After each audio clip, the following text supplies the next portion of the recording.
Halo, assalamualaikum warahmatullahi wabarakatuh. Di sini saya akan menjelaskan mengenai materi hardware. Ya, hardware sendiri atau perangkat keras itu merujuk kepada komponen fisik komputer yang bisa dilihat oleh mata dan dipegang. Dilansir dari Touch Target, perangkat keras atau hardware adalah setiap elemen komputer yang bersifat fisik seperti monitor, keyboard, microchip, dan hard drive. Jadi di sini sudah ada contohnya yang seperti di gambar ya teman-teman. Lanjut ke slide selanjutnya, yaitu ada hardware input. Hardware input adalah perangkat keras yang berfungsi untuk memasukkan data atau informasi ke dalam komputer. Di sini, para pengguna bisa memasukkan file, gambar, video, hingga audio ke dalam komputer. Beberapa contohnya bisa dilihat di gambar, yaitu ada keyboard, mouse, microchip, scanner, dan webcam. Contohnya kalau keyboard itu kita bisa menggunakan keyboard. Nah, untuk selanjutnya yaitu hardware process. Hardware process juga disebut sebagai inti dari komputer sendiri, sebab dapat memproses informasi yang dimasukkan ke dalam komputer secara cepat.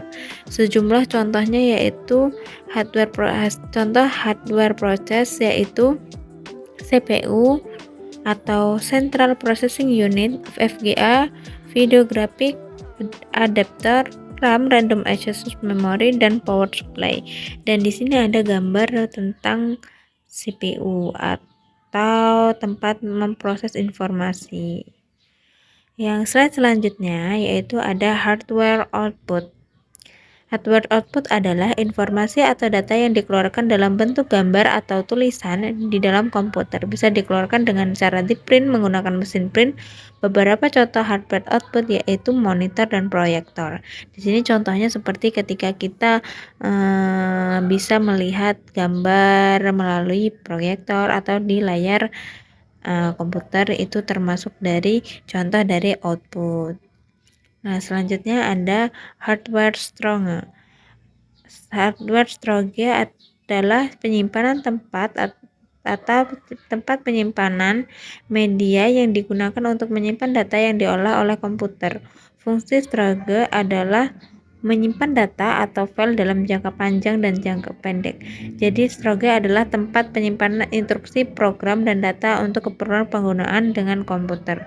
Contohnya bisa kita ambil yang umum digunakan banyak perusahaan atau banyak orang seperti hard disk, flash drive, dan masih banyak lagi.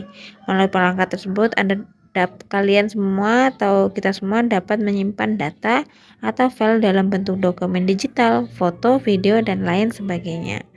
Jadi itu tadi penjelasan mengenai hardware input, hardware proses, hardware output, dan hardware storage.